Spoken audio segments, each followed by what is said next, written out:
Welcome to Outlier on Air. This is a podcast dedicated to disruptors, rule breakers, and big thinkers. This is Melinda Yeaman. I am so happy to be with you today. Hang out with us and you'll learn from the best of those who have gone before and are here to teach you what they know to help move you forward. So today we have something really special and different for you. Just a few days ago, Outlier took a trip to Vegas to see firsthand what certain startups were doing. And we previously have been mentored on this show by Gerome Sapp. He's the former Notre Dame and NFL football player, Harvard Business School grad, and now the founder of Fluencr, an amazing website and app solution which allows brands to reward their online advocates as well as gather specific data about how those advocates and their friends are interacting with that brand online. Really valuable win-win situation there. So through sharing his personal history of determination and overcoming major adversity, Gerome taught us about true ambition in episode 23, if you'd like to go back and listen to it. Well worth it. But this time, I sat down face to face with Gerome, and we really dug into the details of what he's doing with his startup, Fluencr. So check out the interview and then visit outliermagazine.co for bonus video, including a walkthrough of the Fluencr office and a behind-the-scenes view of what makes this tech startup tick. So here we go. Hi, welcome to the Behind the Scenes of a Startup series for Outlier Magazine. We, as Outlier, we got in the car and we drove down to Vegas where some of our great friends are doing some awesome things. Today we have Gerome Sapp, who's actually one of our former interviews. Go check him out on the podcast. You'll get to learn all about him personally and some great details about him. But we wanted to come down and see what he's actually doing in person. His company is Fluencr, and I'm going to actually leave it to you, Gerome, to tell us a little bit more first about what Fluencr is. Sure. Okay. Well, in the simplest kind of explanation, Fluencr is a micro endorsement platform that created a technology called brand tagging that allows an individual to tag a brand in any type of social post across all social platforms the same way they tag a friend in a Facebook photo. So the value the person gets out of it is, they can instantly see the impact that their social conversation, their social posts generated for the brand they were talking about. And they can also level up for that brand based off the points that they get. The more points they get, the more cool stuff they unlock from the brand, whether that's recognition or also real-time rewards the brand can actually send to your phone. Conversely, the brands can see everything that you're tagging them. So this is your way to finally show off to the brands that you're passionate about, that you're talking about, to say, hey, I know you don't know me, but here's what I'm generating for you socially. Here you go, look at it, see the impact that I'm generating, and if it's generating enough impact, you should probably recognize and reward me for it. So that's essentially what Fluencr created, brand tagging. So before we go, I have a bunch of questions about that, but before we go into it, I want to know how Fluencr came to be. Like I've heard this over dinner a little bit, but I want to get into it a little more. How did it progress? I know you've actually even pivoted since you started, and so. Well, yeah, I mean, they say the best things in life happen on accident. But the initial vision of Fluencr really came about when I was a professional athlete, and I was an endorsed athlete. I was signed by Nike, I was endorsed by Nike, I was endorsed by Under Armour, Reebok, and a few other brands. And I realized two things from those endorsement deals. One, that they had no clue how socially impactful I really was specific to their actual brand. They were giving me endorsement dollars and product, but there was no way for me to justify that I was actually worth that to them, because there was no model for them to track that. So one, I thought it'd be cool to put me in a model that I can actually prove to my sponsors that I was worth more than they were giving me credit for.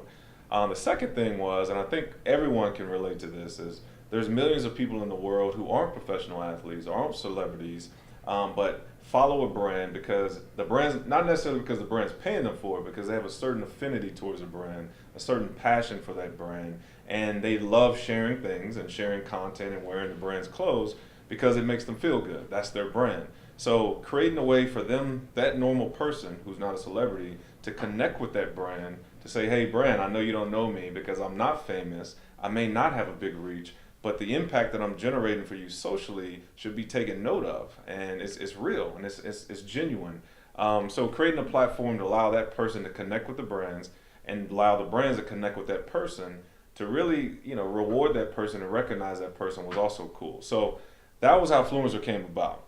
But when we launched about a month ago, we were sitting in our office, the Bat Cave, and we realized that, there needed to be a little bit more incentive to be active in Fluencr all the time. So we had another model that was based around a brand creating a campaign and actually inviting people into a campaign to prove how socially impactful they were.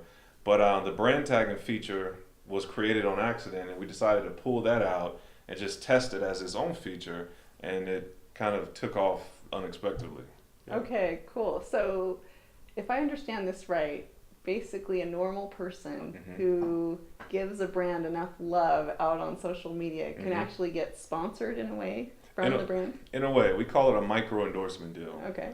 So when you say love, we know people who may have gotten a new handbag or, just worked out at the gym and took a picture of themselves, gave it, a selfie in the locker room, or, some kind of post that has a relevance to a brand, whether it's a video, a picture, whether you check in a movie theater because you're going to see this new movie.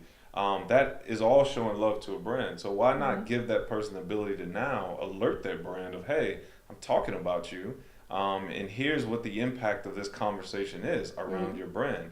And then, as you mentioned, the ability to get rewarded some type of way. Yeah, if your post is generating enough impact through social media as tracked by our algorithms, the brand can instantly, first of all, send you a favorite and favorite your post that you tag to your phone, but they can also shoot you a reward right to your phone as well to say, hey, thank you. The impact that you generated not only is real, but is valuable to us, and we want to thank you for being a social advocate of ours. So here's a reward for you. And then also, too, the cool thing is we gamified it so a person can level up. So the more you tag the brands that you're already talking about socially, the more levels that you generate. So everyone starts off as a newbie, then they go to an amateur, then a socialite, then an elite, then a prodigy, then a legend. So the more you level up, and each time you level up, brands will reward you with something cool, like free, And that's when you really get into the really endorsement part of it too. Okay, so it could possibly be, doesn't always have to be dollars, it could possibly be product, or it can be product, service, anything. And even, for me, like, I'll do a lot for a free pair of shoes, but if you gave me a social shout out as me being one of your top ambassadors throughout all your social channels, I probably do a lot more. Yeah. So recognition, or as we call the social fame, is also what brands will provide people, which will incentivize them or reward them too in another way, psychologically in a different way.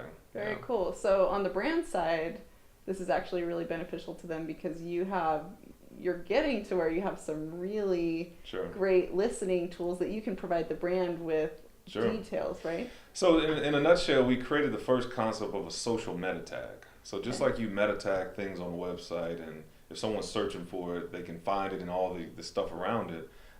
We created a way for you to meta tag a social post, but only the brand can see the details around it, and you can see it as well. So for the first time across all social platforms, a brand can see things that people opt into letting them see, because you couldn't just scour the Twitter fire hose for a lot of these posts because that's public.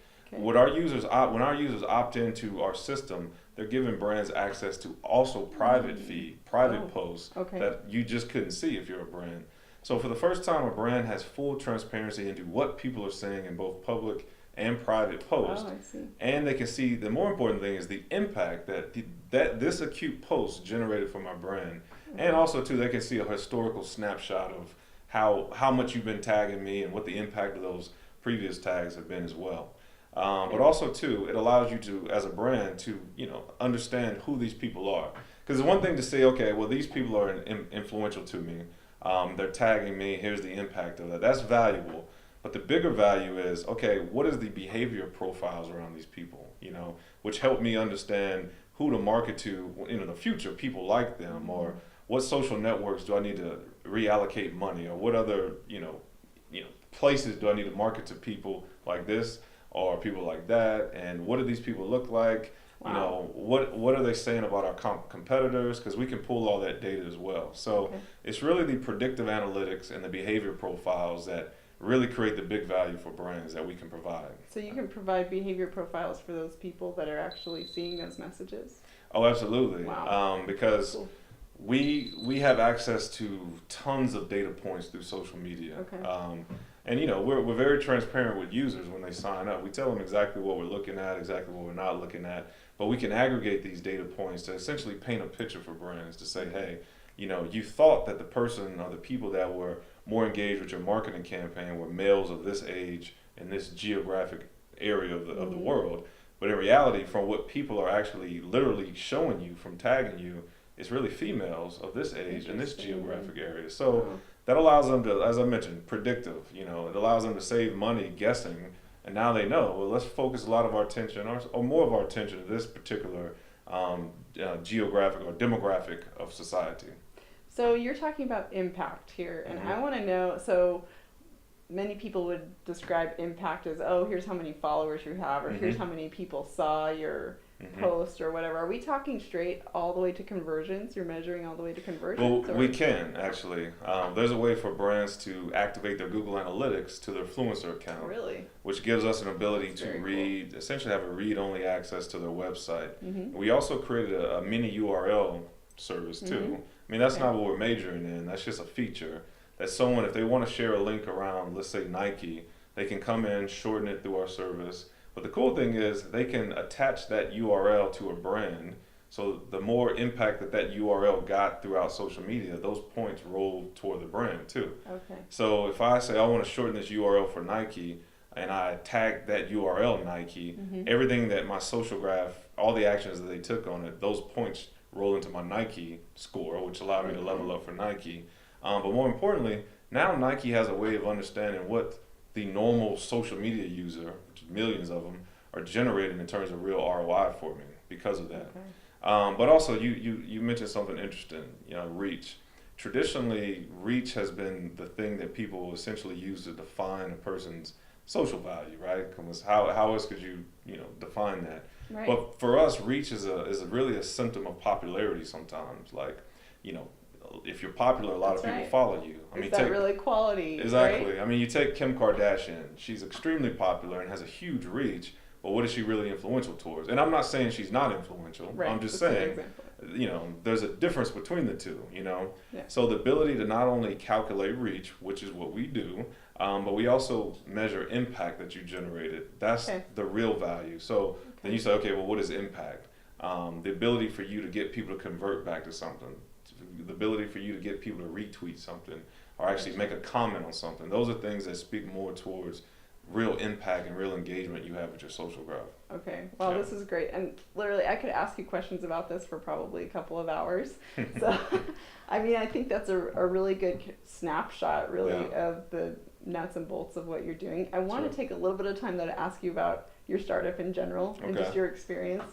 So I know you're from Texas. Yep. And, of course, NFL football player, Harvard business school grad, all of that, which is super impressive. And love that. But I'd love to know kind of, what brought you into the tech startup space? I mean, kind of by accident again. My aunt bought me a subscription to Outlier Magazine for one of my birthdays after I retired, and literally that opened my world up to technology, but more importantly, the power of technology on a different level. I mean, obviously, you always knew that technology was the future and this and that, but the details of why it's the future and what the power of it is, and more specifically, the power of social media for me, because I always had these ideas, as I explained earlier, of how, what would be cool in terms of a platform to measure someone's influence, particularly mine.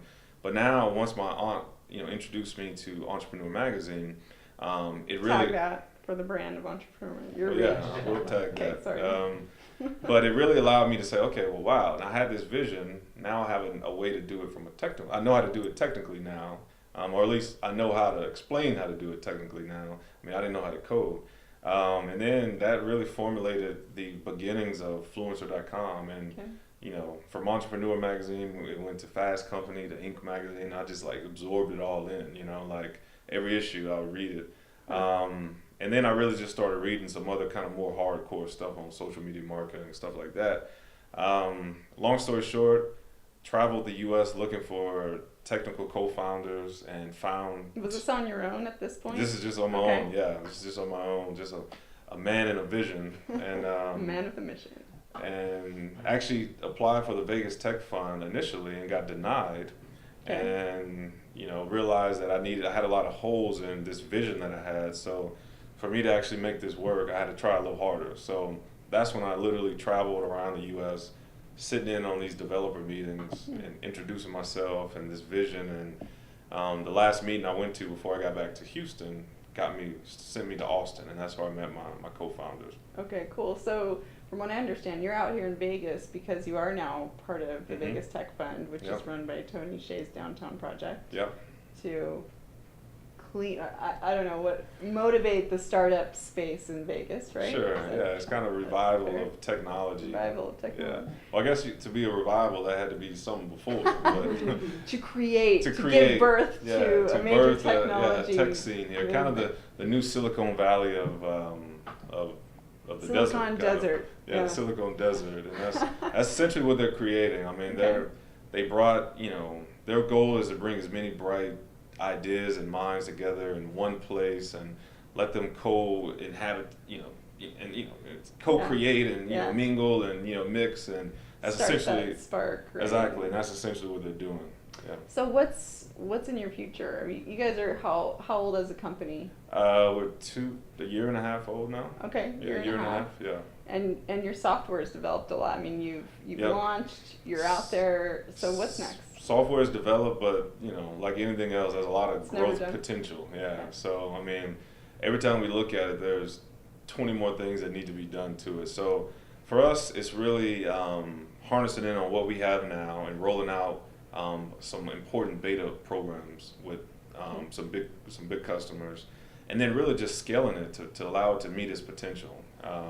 And that's really adding on to part of scaling it is adding on to our team and specifically our development team to make that part of it more efficient and effective.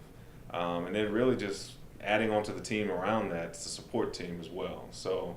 Do you see this becoming a large company, or no matter how successful Fluencr becomes, is it going to be a tight operation with just a handful of people, or how do you see that shaping out? I guess the ambition in me says I want to make it a large company that functions as a small, agile company. Okay. Because without growth there is no growth. So, I'd be naive to think that we can do everything that we know that we can do with a small team. Because there's a sales component, there's a marketing component, there's a data science component. Obviously there's a technical component. So there's just too many components to fully maximize this potential to stay small. Okay. So in saying that though, I'd love to grow the team but still operate within the culture of a relatively small company. Okay. Yeah.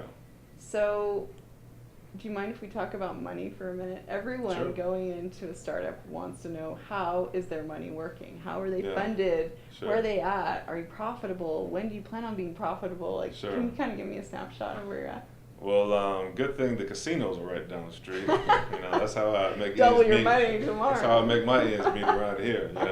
Sometimes it goes the way I want it to. Sometimes it doesn't. Sounds like a startup to me. Well, for me, I was able to self-finance the rougher days. Not that the rougher days ever go away. And then I had a few buddies put in a little seed capital as well. Which went really fast. And then somehow we were able to convince the Vegas Tech Fund that we were worth investing in. So they invested a total of $300,000 in us. That was roughly 9 months ago. So now we're at the point where that runway is coming down and we're needing to raise more money to scale a technology that we already proven. So at this point we're in what we call a bridge round. So not yet a Series A round, but bigger than a traditional seed round. So do you feel good about how much financing you got, or if you were to go back, would you say, oh, I would have needed more in the beginning, or? Because here's what I recently heard in an interview. Yeah. To run out of money is basically death for a tech startup. So yeah, well, there's a happy medium there. Conventional wisdom will say, well, take as much money as you possibly can when you can. And that's what my attorneys always say. But at a certain point, like if you only need if $1 million is more than you would ever need, why would you ever take 20? Because then you start getting into dilution before premature dilution before you need to. So there's always a happy medium of how much money you take, when you take it, and the terms of how you take it was too. Was that a good amount?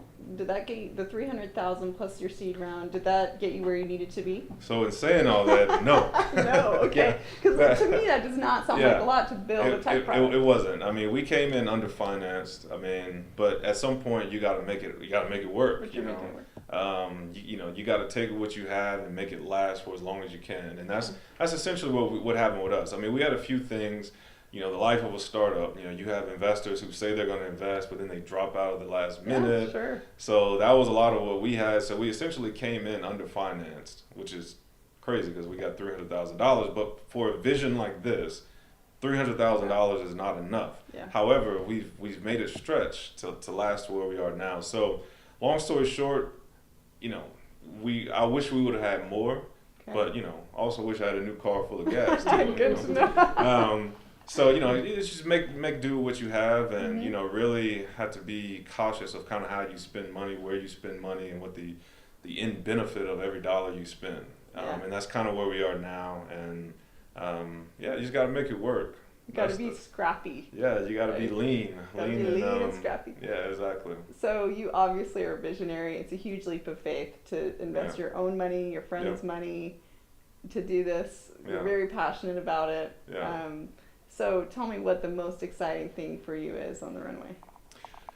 It's an interesting question. I think the most exciting thing for me is, and I think it comes down to the why, is really creating a tool that provides value to millions of people, because there's a need for it. Like, I have a lot of friends who aren't professional athletes and never will ever be professional athletes or celebrities. But I can promise you, I can tell you what brand they love because they're always posting about it. Sure. So in my mind, and a lot of people's mind, and more importantly in a brand's mind, that person is valuable. Sure. So the ability to connect that person with the brand in a reciprocitous, environment, that's important to me. And that's what we're creating because, a lot of people build tools that are valuable, but for me, building a tool that provides a need to the masses, I think it's cool. I think my team thinks that's cool. So that's awesome. Yeah. I love it. I'm really excited about your software. I can't wait to Thank you. keep following it. So what we're going to do now, thanks for joining us here. We are actually going to grab the camera. We're going to have a little walkthrough of this space so you can see actually what it looks like to be behind a new startup. So join us on our website or on our YouTube channel and you'll see behind the scenes of Fluencr. Thanks for joining us today for Outlier on Air. Please head over to outliermagazine.co to opt into our email list to stay up on the awesome resources we have to help your startup succeed. And don't forget to check out our video page for a behind-the-scenes bonus video at the home office of Fluencr. Enjoy, and we'll see you next time.